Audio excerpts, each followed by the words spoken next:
ইয়া আইয়ুহাল্লাযীনা আমানুত্তাকুল্লাহ হাক্কা তুকাতিহি ওয়া লা তামুতুন্না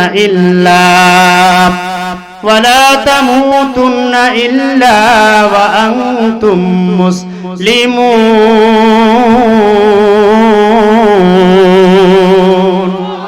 আল্লাহ তাআলা বলেন সূরা আল ইমরান 102 নম্বর আয়াতের মধ্যে আল্লাহ তাআলা বলেন ইয়া আইয়ুহাল্লাযীনা আমানু, হে ঈমানদারেরা। কাদেরকে ডাক দিবেন? হিন্দু গো, বৌদ্ধ গো, খ্রিস্টান গো, নাসারা গো, কাদের ডাক দিবেন? ঈমানদার। যারা ঈমানদার দাবি করো, যারা মুসলমান, যারা কালেমা পড়ো, রাসূলকে বিশ্বাস করো, আখিরাতকে বিশ্বাস করো, তাদেরকে ডাক দিয়ে বলেন ইয়া আইয়ুহাল্লাযীনা আমানু, হে ঈমানদারেরা, ইত্তাকুল্লাহ, আমি আল্লাহকে ভয় করো। কাকে ভয় করব? জোরে বলেন কাকে? হে দুনিয়ার ঈমানদার, আজকে আমরা সাপকে ভয় পাই, বাঘকে ভয় পাই, আগুনকে ভয় পাই, সেজন্য সেগুলোর কাছেও যাই না। ঠিক কি না? 5 লক্ষ টাকা দিম, ইডের ফুন জ্বালাইছে না? কথা কয় না, জ্বালাইছে। লাভ দেবেন কেটা কেটা? আজ জাগান 5 লাখ টাকা দিন না, বুঝ জন্য কইয়া কেউ যাইবেন? কিসের জন্য? লাভ দিলেই কাম ফতে, হাত পা ভাঙবে মেয়া, বাঁচবে না, শেষ, দুনিয়ার খেলা শেষ নাকি?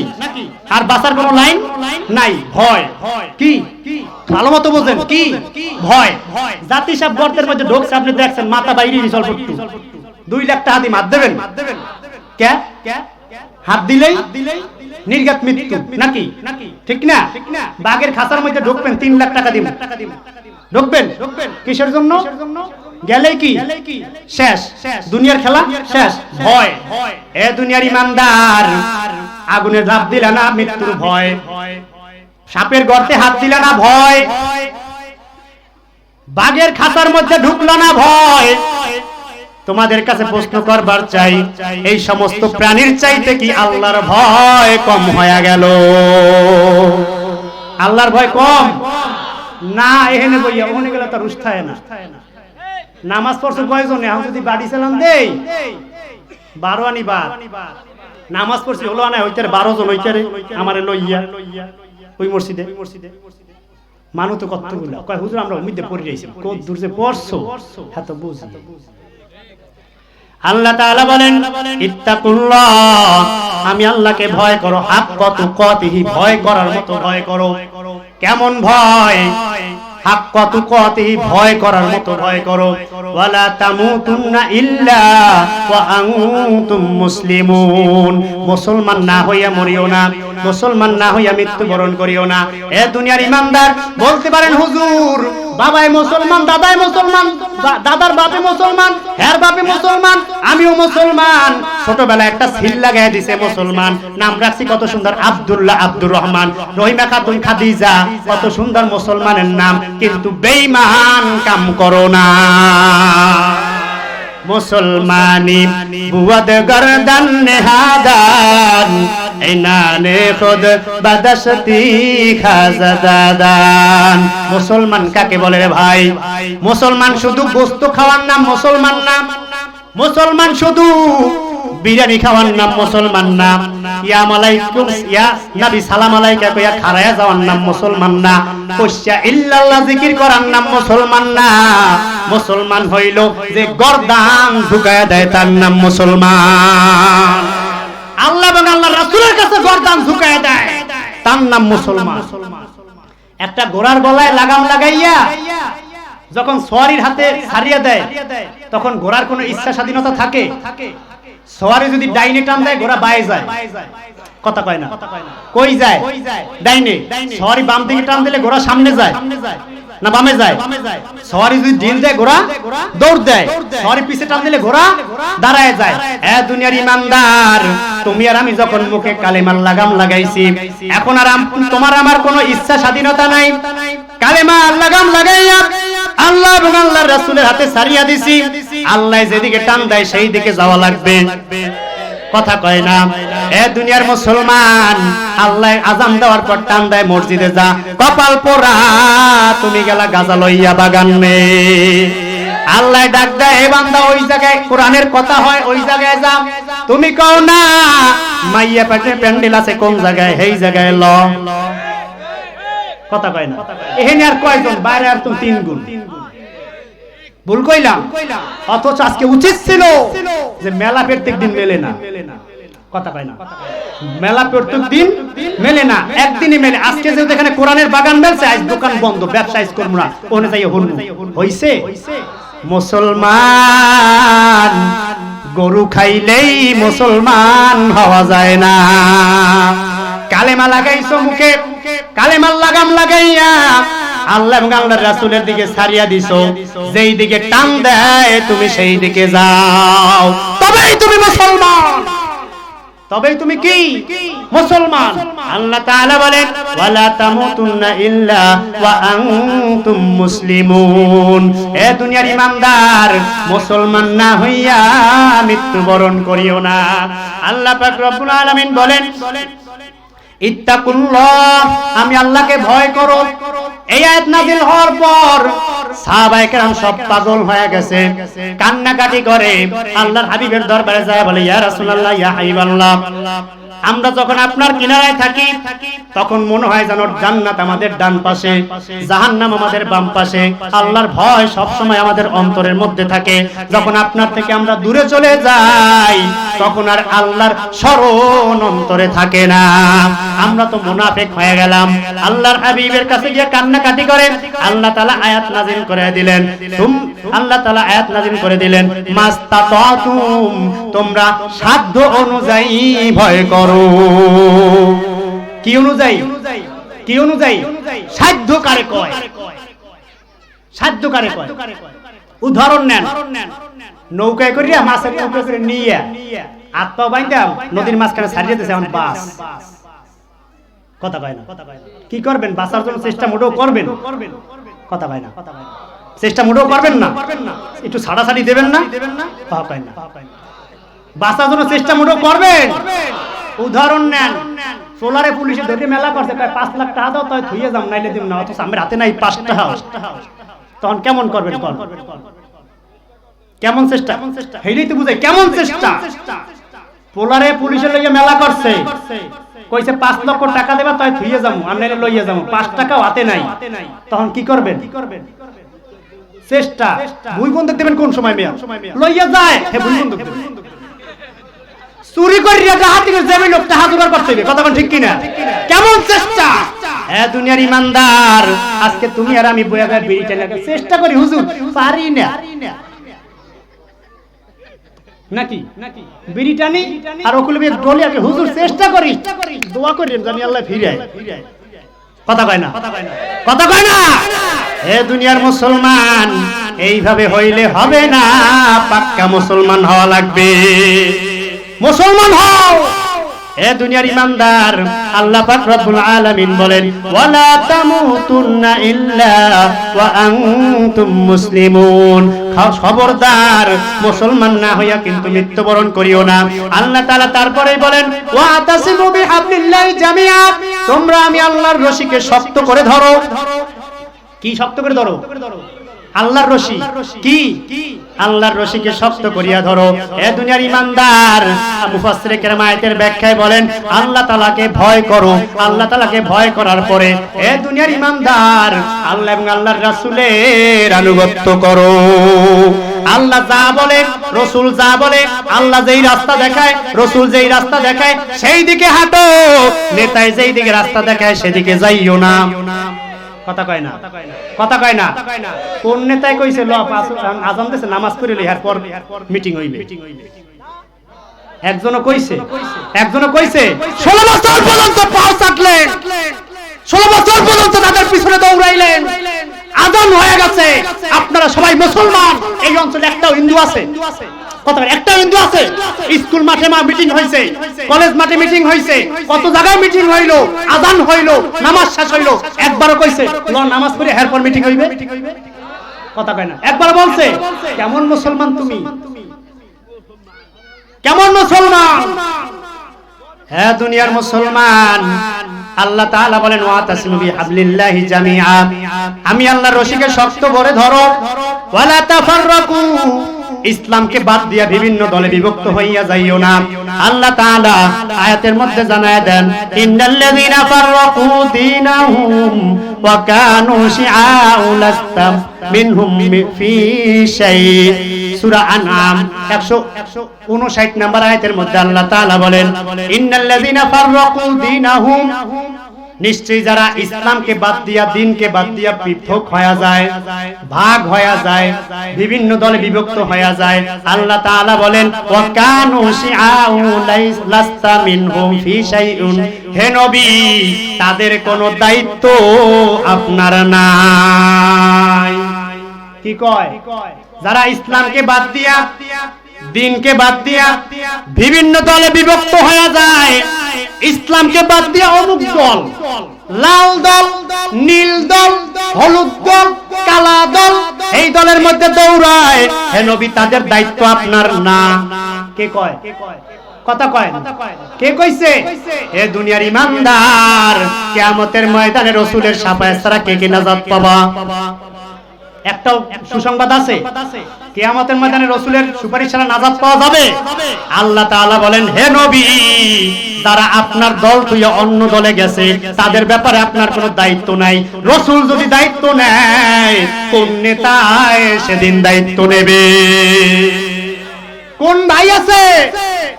কথা কয় না, কোন ভাই? দুনিয়াতেই দাও না থুইয়া পলাইছে, আর কিয়ামতের ময়দানে কত দূর করবে? কথা কয় না। দুনিয়ার সাধারণ দুনিয়ার মাইরের ঠেলায় পলাইছে, কিয়ামতে তো আরো বেশি।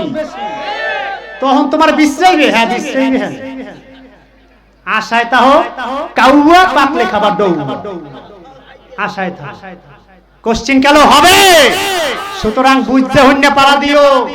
মানুষ ভুল এককাল করে নাকি? ভুল কয়বার করে? এককাল করে, একবার করে। গর্তের মধ্যে মানুষ একবারই পারা দেয়, কাদার মধ্যে মানুষ একবারই পারা দেয়। বুঝতে হইনা বারবার কাদায় পিছিল খায় না। 16 বছর পাচার খাইছেন, এখন হাত পা ধুইয়া কই আর কাদার মধ্যে ফাড়া দিয়ে না, একটু হুব না জায়গায় যা। মুসলমান যেহেতু হইছেন, ইমানদার যেহেতু দাবি করেন, মুসলমানি নিয়ে তারপর কবরে যাইয়েন, ইমানটা নিয়ে কবরে যাইয়েন। স্পষ্ট আয়াত, আল্লাহর রাসূলকে আল্লাহ তাআলা জানায় দিয়েছেন ইসলাম বাদ দিয়ে যারা অন্য দলে যায় তাদের ব্যাপারে আপনার কোনো দায়িত্ব নাই। সুতরাং দেও, কোন নেতায় তোমার দায়িত্ব পালন করবে? হে দুনিয়ার ইমানদার, আল্লাহ পাক রব্বুল আলামিন বলেন ইয়া আইয়ুহাল্লাযীনা আমানুত্তাকুল্লাহ ওয়া কুনু মা'আস সাদিকিন। হে ইমানদারেরা, আমি আল্লাহকে ভয় করো এবং তোমরা সৎ লোকদের সঙ্গী হয়ে যাও। যারা সত্যবাদী তাদের সঙ্গী হয়ে যাও। যারা সত্য কথা কয়, যারা দ্বীনের কথা কয়, যারা কোরআনের কথা কয়, তাদের সঙ্গী হয়ে যাও। মুফাসসিরে কেরাম এই আয়াতের ব্যাখ্যায় একটা ঘটনা বয়ান করেন। কাব বিন মালিক রাদিয়াল্লাহু তাআলা আনহু আল্লাহর হাবিবের জলিলুল কদর সাহাবী, আল্লাহর হাবিবের জলিলুল কদর সাহাবী কাব বিন মালিক। এমন কোন যুদ্ধ নাই যেই যুদ্ধে আল্লাহর নবী শরীক হইছেন, কাব বিন মালিক হয় নাই। একমাত্র তাবুক যুদ্ধ ছাড়া, লম্বা ঘটনা, কাব বিন মালিক তাবুক যুদ্ধে শরীক হয় নাই। আল্লাহর হাবিব যুদ্ধের ঘোষণা দিয়া দিলেন। তখন সময়টা ছিল গ্রীষ্মকাল, একসের শীত নাকি? গ্রীষ্মকালে একসের শীত, প্রচন্ড গরম। তখন আরবে খেজুর পাকছে। কি পাকছে? খেজুর পাকছে। ওই সময় আল্লাহর হাবিব যুদ্ধের জন্য ঘোষণা দিয়েছেন, প্রস্তুতি গ্রহণ কর। লম্বা ঘটনা সংক্ষেপে কই। সাহাবায়ে কেরামদেরকে ঘোষণা দিলেন, তোমরা যুদ্ধের জন্য প্রস্তুতি নাও। লম্বা পথ পাড়ি দিতে হবে, শত্রু সংখ্যাও বেশি, তাদের মোকাবেলা করতে হবে।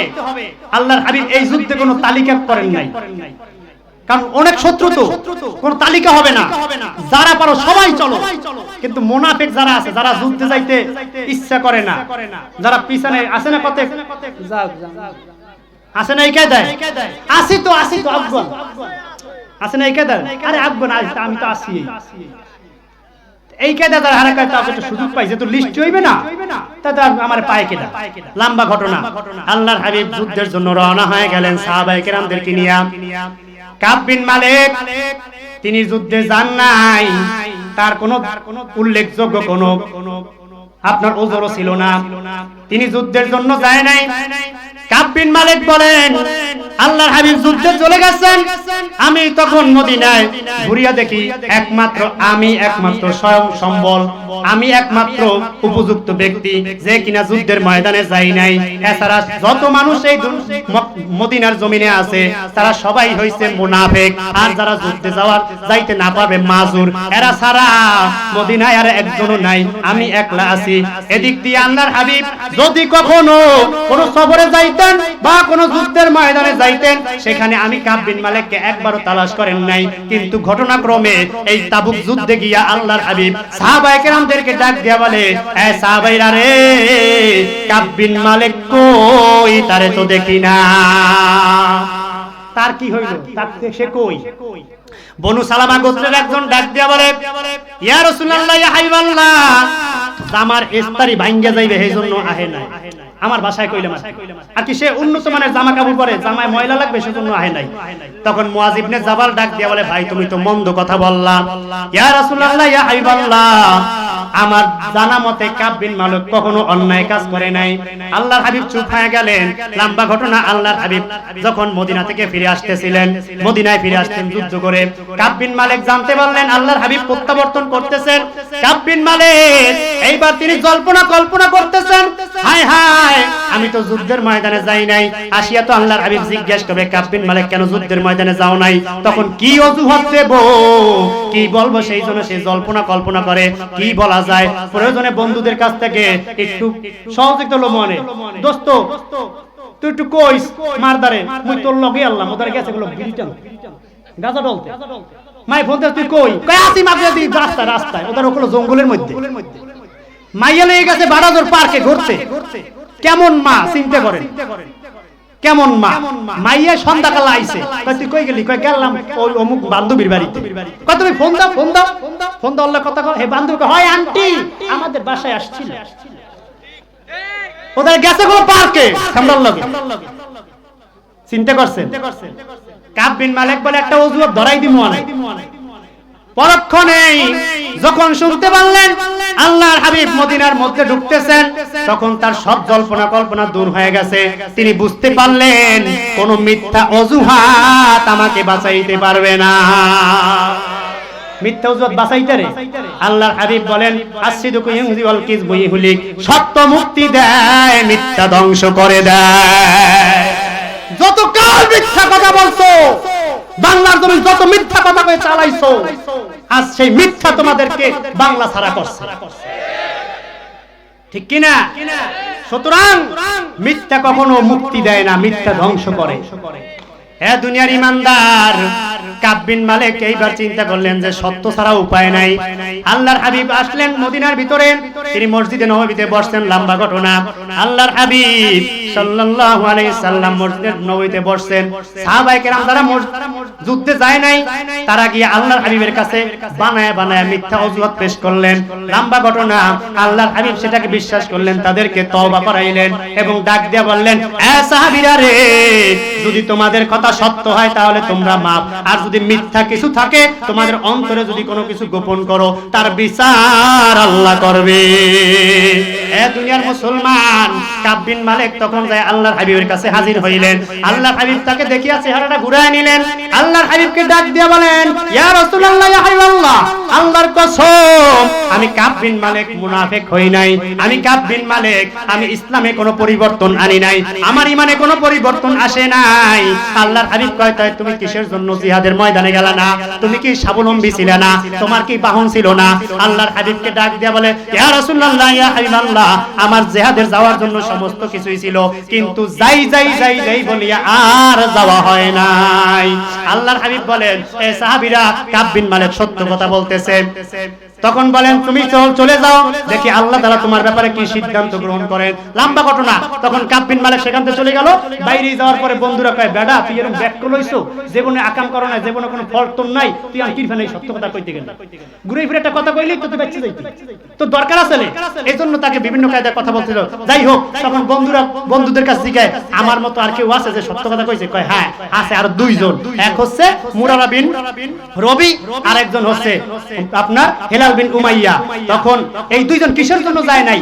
মুরারা বিন রবি তিনি যুদ্ধের ময়দানে যায় নাই, তখন তার খেজুর পাকছে, তার খেজুরের বাগান, সে খেজুর পাকছে। সে চিন্তা করলো সব সময় যে যুদ্ধের ময়দানে যাই, এবছর না যাই, তাই যদি এবার ফসলটা একটু ঘরে আনি, এমনি অভাব অনটন, এবছর না গেলাম। পরক্ষণে যখন তার চিন্তা আসলো, হায় হায় আমি কি কাজটা করলাম, সামান্য সম্পদের মায়ায় আল্লাহর জমিনে আল্লাহর দিন বাস্তবায়ন করার জন্য আমি জিহাদের ময়দানে যাই নাই, আল্লাহর জমিনে আল্লাহর দিন বাস্তবায়ন করার জন্য কাফেরের মোকাবেলায় আমি দাঁড়াইলাম না, সামান্য সম্পদের মায়ায় আমাকে আল্লাহ থেকে দূরে সরায় রাখলো, জিহাদ থেকে দূরে সরায় রাখলো। কিয়ামতের ময়দানে আমি কি জবাব দেব? তখন ওই মুরারা বিন রবি বলেন, এই আল্লাহর বান্দারা, আমার যে সম্পদের জন্য আমি ইসলামের পক্ষে দাঁড়াইতে পারি নাই, জিহাদের ময়দানে যাইতে পারি নাই, এই সম্পদ আমি রাখবো না, এই সব আল্লাহর রাস্তায় দান করিয়া দিলাম। আজকে দুনিয়ার মুসলমান একটা চেয়ারের মায়ায়, একটু ক্ষমতার মায়ায়, একটু কোন কায়দায় সভাপতি হওয়ার মায়ায়, একটু মানুষের নেতা কইবে সেই মায়ায় ইসলামের পক্ষে দাঁড়াইতে পারো না। কপাল পোড়া, কুফরের পক্ষপাতিত্ব নিয়ে তুমি ইসলামের বিপক্ষে দাঁড়াও। কথা কয় ঠিক কিনা? শুধু একটু ইউনিয়নের সভাপতি হইবে, জিগায় কেউ জিগায় হেইতানে সে ইসলামের পক্ষে কথা কয় না, ইসলামের পক্ষে কথা বলে না, সে কুফরির পক্ষে কথা বলে। সুতরাং মুসলমান, সাহাবায়ে কেরাম মুসলমান ছিলেন, তারা সব সম্পদ বিলায় দিছে যে আমি ইসলামের পথ থেকে আমাকে ফিরিয়ে রাখছে এই সম্পদ আমি রাখবো না। আর আমরা কি করি? শুধু কোন কথা 500 টাকা একটা নোট দিতারে, তই তোমার নেতা আমার নেতা, কথা কয় না।